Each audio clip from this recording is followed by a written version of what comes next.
Nós estamos começando, queridos, uma série agora em dezembro, começa hoje, é a série Príncipe da Paz. Príncipe da Paz.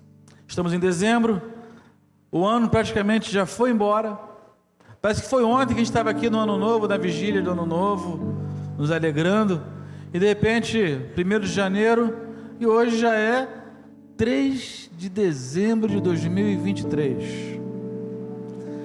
Como os dias estão correndo. O dia parece que não tem mais 24 horas. O dia parece que tem 16 horas agora. É muito rápido. E um dia, hoje, é pouco para você resolver tudo que você precisa resolver. Obrigado, Claudinha. Tudo que você precisa resolver, um dia parece ser muito pouco. No meu trabalho é uma correria só, né? Correria. E 8 horas de um dia de trabalho não dá para você fazer tudo, porque quando você mostra que o dia acabou, Apocalipse está se cumprindo. Nós estamos vivendo esse tempo. Te prepara para encontrar com o Senhor teu Deus, porque a palavra dele é verdade. Haverá um tempo em que os problemas, os gigantes, as lágrimas cessarão, porque ele vai enxugar toda a lágrima. Então, quando vem o período de dezembro, esse período, eu gosto muito do Natal. O Natal me reflete muito sim, a família reunida, e é tão gostoso, família reunida. Mas quando você comemora o verdadeiro Natal, você não comemora ele só em dezembro, você comemora ele em janeiro, fevereiro, março, abril, maio, junho, julho, agosto, setembro, outubro, novembro, dezembro, e vai entrando janeiro, porque Natal é todo dia Jesus nascendo na sua vida.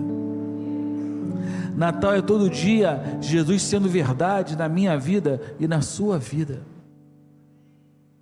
Dê espaço para Ele, deixa Ele nascer, deixa Ele crescer, deixa Ele tomar conta da casa, que Ele sabe o que é melhor para cada um de nós. É por isso que um dos seus nomes é Maravilhoso Conselheiro. Ele sabe aquilo que é bom, Ele sabe aquilo que é melhor. E lá no livro de Isaías, no capítulo 9, Isaías vivia um momento muito difícil na situação lá do seu povo, seus contemporâneos naquela época. O povo de Deus estava rebelde, estava se desviando. Deus fala para aquele povo nesse período de Isaías que as festas, as solenidades, os cultos, os ajuntamentos solenes daquela congregação, daquele povo ali, aborrecia a alma do Senhor. Lhe era pesado quando o povo se reunia para adorar, porque o povo o honrava de lábios, mas o coração estava longe. Isaías então é um profeta que ele recebe uma visão e ele começa a falar do Messias. O livro de Isaías é quase considerado um evangelho no Velho Testamento, porque ele falou muito do Messias. Isaías, ele profetizou o cativeiro mais ou menos 704 anos antes do cativeiro acontecer, e ninguém queria ouvir essa palavra, porque outros pseudo-profetas se levantavam, dizendo terem tido visões, tido sonhos, mas que o Senhor não tinha dado nada para eles. Mas o povo queria ser enganado, porque o povo, Marquinhos, o povo gosta do engano, o povo gosta de ser enganado. Isaías, que era um profeta do Senhor, ele foi duramente perseguido. E é interessante que na visão dele, lá em Isaías 6, Deus fala assim para ele, né? A quem enviarei? Quem há de ir por nós? Após ele ser purificado, Isaías diz assim: eis aqui, Senhor, envia-me a mim. O Senhor fala para ele assim: olha, tu vai falar, tu vai ministrar, tu vai pregar, mas esse povo vai ter ouvido, mas não vai te ouvir. Você quer ir, Isaías? Senhor, eis aqui a minha vida, envia-me a mim. Ele pregou uma palavra que aquele povo não aceitava, de que o cativeiro haveria de vir, mas o Senhor sempre deixava na sua palavra, mesmo vindo o cativeiro, mesmo vindo a guerra, mesmo vindo um tempo pesado de tribulação, o Senhor sempre deixava uma palavra de esperança. E aqui, no capítulo 9, o versículo 6 e 7, diz assim, eu vou ler a partir do versículo 4, 9 do 4 em diante, até o 7. Porque tu quebraste o jugo que pesava sobre eles, a vara que lhes feriu os ombros, e o cetro do seu opressor, como no dia dos midianitas, porque toda bota com que anda o guerreiro no tumulto da batalha, e toda veste revolvida em sangue serão queimadas, servirão de pasto ao fogo. Está falando de guerra, está falando de batalhas. Aí vem o versículo 6, diz assim, porque um menino nos nasceu, um filho se nos deu, o governo está sobre os seus ombros, e o seu nome será Maravilhoso Conselheiro. Em algumas traduções se coloca uma vírgula, dizendo maravilhoso, conselheiro, Deus forte, Pai da eternidade. Mas no original, essa vírgula não existe. Ele é maravilhoso conselheiro. Você consegue imaginar o quão grande é o maravilhoso conselheiro? Maravilhoso conselheiro, Deus forte, Pai da eternidade, Príncipe da paz, para que se aumente o seu governo e venha a paz sem fim sobre o trono de Davi e sobre o seu reino, para o estabelecer e o firmar mediante o juízo e a justiça, desde agora e para sempre. O zelo do Senhor dos exércitos fará isso.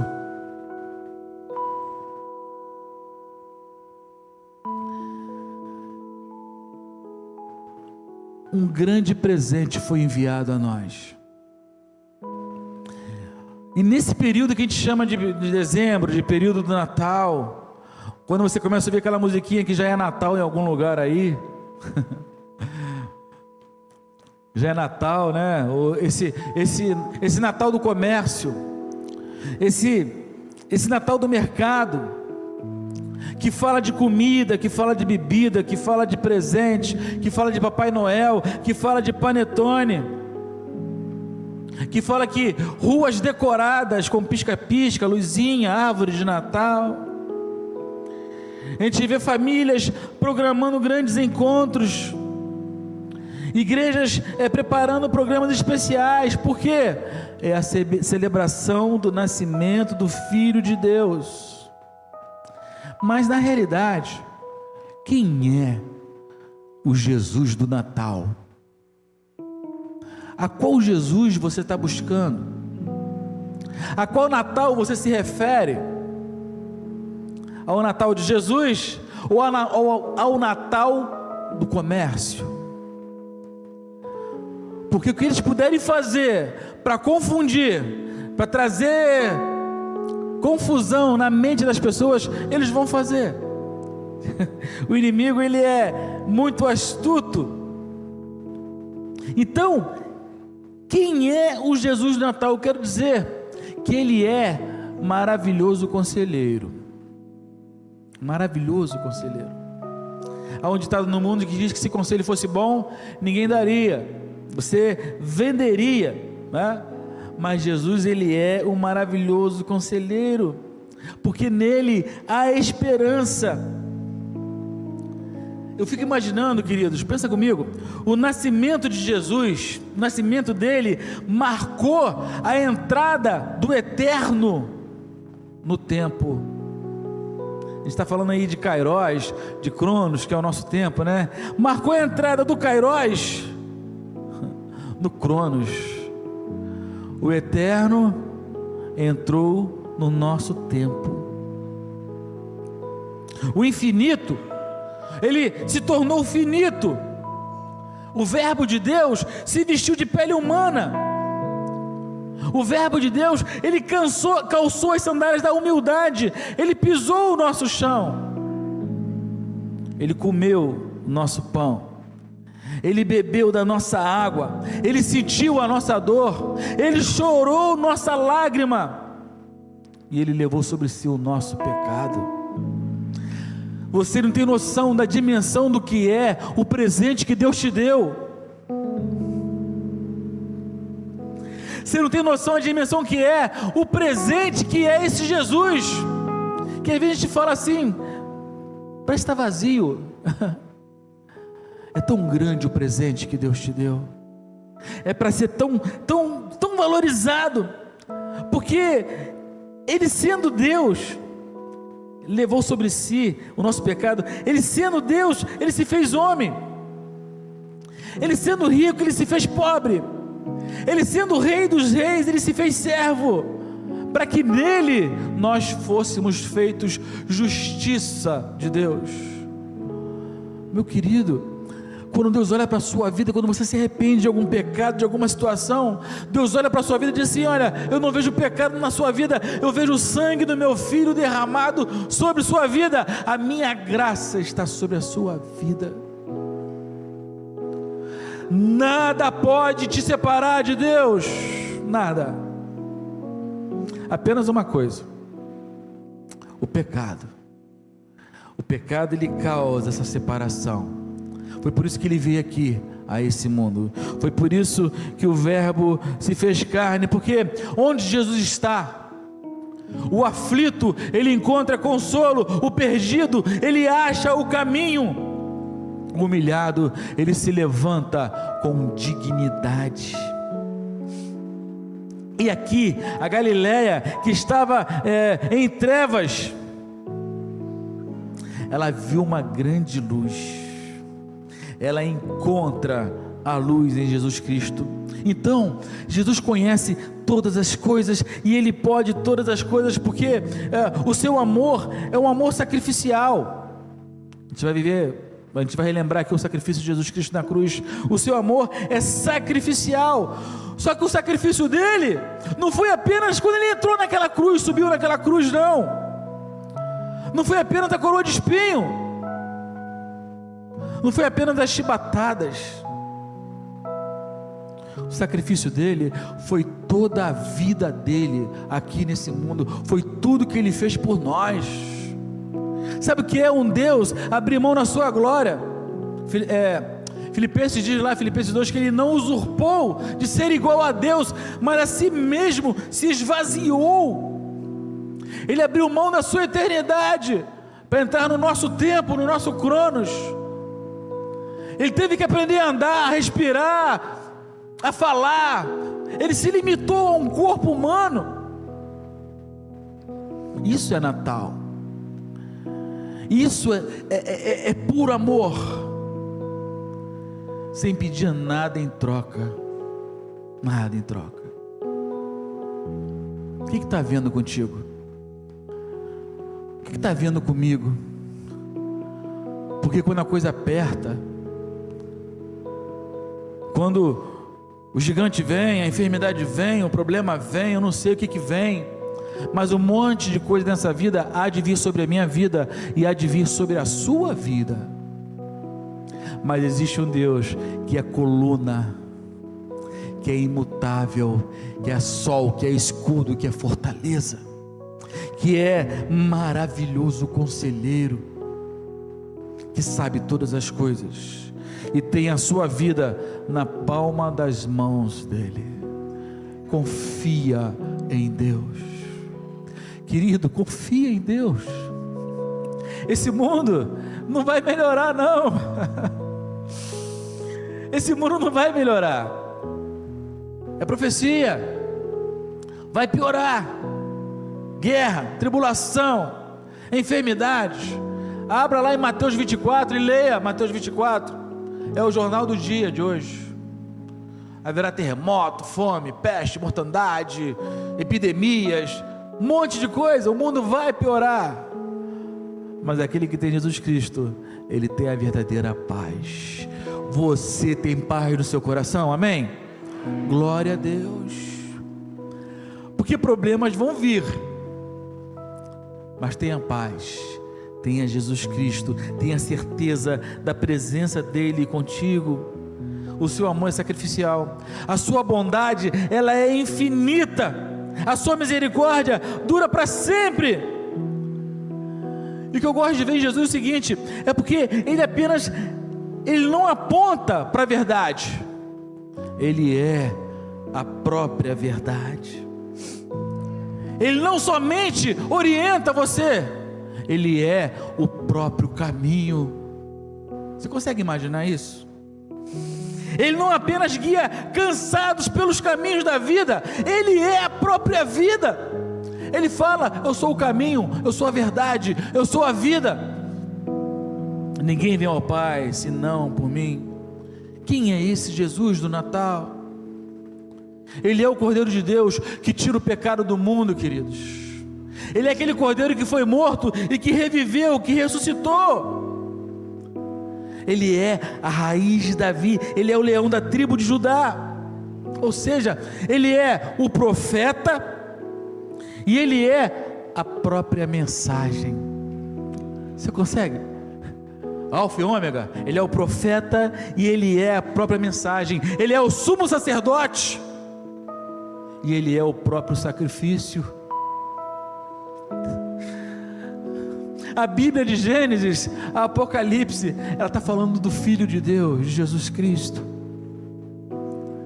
Ele é o sumo sacerdote, aquele que sacrificava, espargiu o sangue no altar. Ele é o sumo sacerdote, mas Ele também é o próprio sacrifício. Ele é o Rei dos Reis e Ele é o servo sofredor. O nome dele está acima de todo nome. Não há um nome igual ao nome dele. E Ele governa soberanamente sobre todas as nações. Ele conduz o fim de todas as coisas, e o fim já está determinado por Ele, porque o fim é a vitória de Cristo e da sua igreja. Você é mais que vencedor em Cristo Jesus. As guerras virão sempre, mas existe o Jeová Sebaor, o Senhor dos exércitos, que peleja por cada um de nós. Então nossas lágrimas serão interrompidas um dia, e uma alegria eterna vai brotar em nossos lábios, em nossos corações, pelos séculos dos séculos, porque as primeiras coisas já serão passadas. E é nesse tempo, hoje, que você mostra para esse Deus o tamanho da sua fé. Viva nesse tempo com toda alegria, viva nesse tempo com toda satisfação. Há lutas, sim, mas o maravilhoso conselheiro está junto contigo. Nós não tomamos posse, queridos, muitas das vezes, dessa presença do Pai conosco, dessa presença do Pai em nosso lar. Ele contempla a sua dificuldade, Ele contempla a sua crise, a sua luta. Ele contempla quantas vezes nós nos fazemos de fracos. Muitas das vezes nós cedemos às tentações com tamanha facilidade, e Ele fica lá torcendo por nós. Eu tenho falado com os nossos adolescentes, eu gosto de falar isso, que parece que muitas das vezes Deus confia mais em nós do que nós confiamos em Deus, e é verdade. Ele torce por você. Ele diga lá, se lembra quando Satanás chegou diante dele e falou assim: olha lá, Jó te adora porque você cercou ele de riquezas, toca na riqueza dele, toca em tudo que ele tem, tu vai ver se ele não vai te amaldiçoar. Você está vendo meu servo Jó? Homem de bem que se desvia do mal, vai lá, toca nele, só não toca na vida dele. O poder de Deus não tem limite. Satanás, ele é limitado, ele não tem todo o poder. Ele vai tocar onde Deus permitir que ele possa tocar. E ele tocou na vida de Jó, e Jó permaneceu íntegro diante de tudo aquilo que ele passou. Até de ser acusado de que tinha pecado escondido, ele foi, e não tinha Mas Deus venceu o inimigo com o testemunho de Jó, um homem. E Deus continua vencendo hoje o inimigo com o seu testemunho, querido, com a sua vida. Ele conta com você, Ele conta com a sua casa. Guarde o espírito da lei, guarde o espírito das profecias, das palavras desse livro. Tem muita gente guardando apenas a letra da lei. A letra da lei, ela é vazia, é como doutrina sem vida, é guardar a letra da lei. Eu estava falando na classe de integração, guardar a letra da lei é guardar essa palavra apenas na mente, apenas na sua cabeça, é saber de cor, é decorar, porque quando isso que está aqui, enquanto isso que estiver aqui não vier para o coração, não será aplicado à sua vida. Você será apenas um conhecedor, como Satanás é, da palavra de Deus. Satanás guarda a letra, ele não guarda o espírito. Guarde o espírito, viva essa palavra nesse tempo, e qualquer dúvida que você tiver, o maravilhoso conselheiro estará contigo, sempre. Toma posse disso, querido. Sabe, olha para o mundo, não da sua perspectiva, mas da perspectiva de Deus. Olha para a guerra, olha para a tribulação, olha para o câncer, olha para uma enfermidade, olha para tudo na perspectiva de Deus, porque tudo está nas mãos dele. A palavra de Deus, lá em Gênesis, ela começa com uma palavra, em princípio, que é Bereshit, e ela começa com a letra B. E ela termina em Apocalipse com um amém. Em algumas traduções não tem mais o amém, mas as traduções mais antigas, elas trazem o amém. E o amém termina com N, Num, amém, Num. Então inicia com Bet, termina com N. Juntando as duas, B, N, faz Ben. Ben significa filho. Esse livro todo é a história do Filho de Deus. A Bíblia, ela é cristocêntrica. Que a sua mente, que o seu coração esteja em Cristo, seja cristocêntrico. E aí sim você vai ter sabedoria, você vai ter força para seguir adiante, como um raio brilhando para a glória de Jesus. O sacrifício dele na cruz, e nós vamos nos preparar agora para a nossa ceia.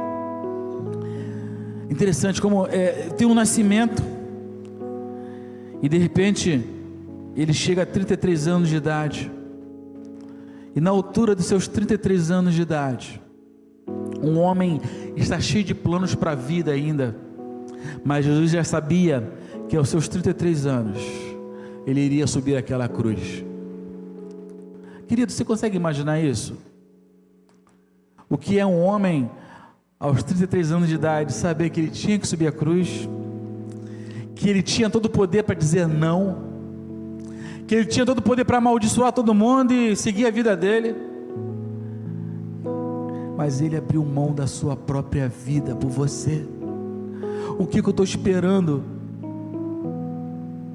para não fazer a mesma coisa? Abrir a mão da minha própria vida por ele. Às vezes nós colocamos dificuldades, colocamos obstáculos para a gente poder servir a Deus. A gente fala aqui, né? Tem gente que viaja um continente de avião para pregar o evangelho lá longe, mas às vezes você não precisa viajar tão longe, é só atravessar a rua e pregar o evangelho ali do outro lado. Às vezes dentro da sua própria casa existem pessoas que precisam ouvir da palavra. Então minha oração nessa manhã é para que você consagre sua vida no altar. É para você diga assim: Senhor, eis aqui a minha vida. Se o Senhor está comigo, se é verdade isso na sua palavra, porque o Senhor diz que estará comigo todos os dias até a consumação dos séculos, eu vou confiar em Ti e vou viver a minha vida para glorificar o Senhor. Viva de uma forma que o mundo não seja digno da sua vida aqui. Viva assim. Você é diferente. Você é servo. Nós vamos louvar a Deus. Vamos chamar o Ministério de Louvor. O diácono já pode se preparar. E eu quero dar essa oportunidade a você. Vamos nos colocar em pé, irmãos. Que o maravilhoso conselheiro possa esclarecer no seu coração todas as suas dúvidas, tudo aquilo que te rouba a paz, coloque no altar dele, que ele cuida de nós perfeitamente.